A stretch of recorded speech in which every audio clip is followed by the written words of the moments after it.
It was a night like any other night. Monica had just bathed a 3-month-old baby boy and laid him down to sleep for the night. She left the nursery, went to the kitchen to fix herself something to eat. Afterwards, Monica sat down to watch her weekly television shows. Around 12 midnight, Monica returned to her son's nursery to check on him before going to bed for the night. Monica leaned over the crib to kiss his forehead and felt him cold to the touch. She turned on the light, and there he lay, blue and breathless. Monica's baby boy Michael was dead, another victim of sudden infant death syndrome. Today I would like to inform you about what sudden infant death syndrome is, the different methods of preventing it, and how families who lose children to sudden infant death syndrome cope with it. Sudden infant death syndrome, also known as crib deaths, claims the lives of over 2,500 children in the U.S. every year. It is the leading cause of death in children under the age of 1 in the U.S.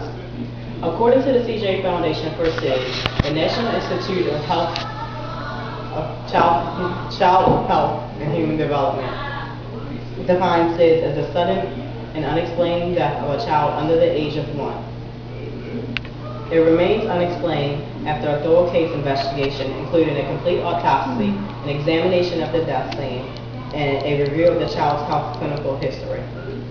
SIDS as a cause of death is only a sign after all other possible causes of death have been ruled out. SIDS usually occurs in periods of sleep in infants. According to the Gale Encyclopedia of Medicine, SIDS most commonly occurs in infants ages 2 to 6 months. Almost never occurs in infants less than 2 weeks or older than 8 months. Most SIDS deaths occur between the hours of 12 midnight and 8 a.m., happen more often in the winter months, and peak in January. Now that we know what SIDS is, let's go over the different methods of preventing SIDS.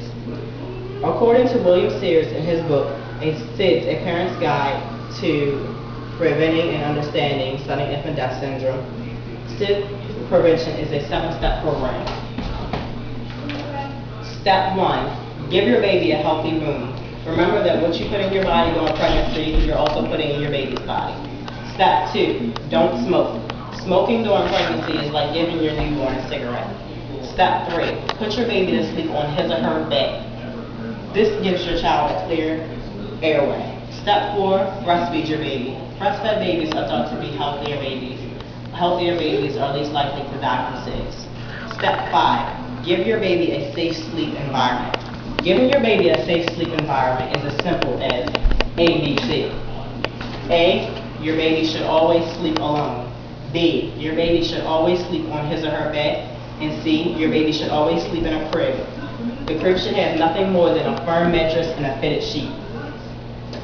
Step 6 in preventing sudden infant death syndrome. Keep your baby's bedroom temperature right. Your baby's bedroom temperature should be set so that your child is comfortable and nothing more than a sleeper, no blanket needed.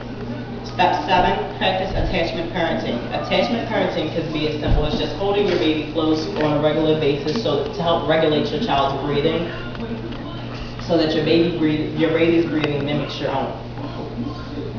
Now that we've gone over the different methods of preventing SIDS and what SIDS is, let's talk about how families cope with the loss of a child to sudden infant death syndrome. According to John Dufresne in his book, Coping with Sudden Infant Death, the babies that pass quietly during the night leave behind bewildered, confused, and are often angry families. The parents who have lost their child to sudden infant death often blame themselves, thinking if only I had done something different, my baby would still be alive. They also have a feeling of a lack of control which takes over their lives. According to the book Sudden Infant Death Syndrome, Research and Grief Counseling, prepared by the Sudden Infant Death Syndrome Clearinghouse, there are many different ways families cope with SIDS. Communicating with the spouse and the remaining children plays a very important part in dealing with SIDS. Grief counseling can also play a very important role in dealing with your child's death to sudden infant death syndrome. It helps deal with the anger or the guilt that you may be feeling or that the families may be feeling. Today I informed you about what SIDS is, the different methods of preventing SIDS, and how families cope with the loss of a child to SIDS. As we have seen, SIDS affects the lives of thousands of people in the U.S. every year. Thankfully, with lots of research, medical providers have come up with many different methods on preventing SIDS. Unfortunately, even with these many different prevention methods, SIDS still claims the lives of many children every year, leaving many families with empty cribs and broken hearts due to the loss of a child to sudden infant death syndrome. Is that right?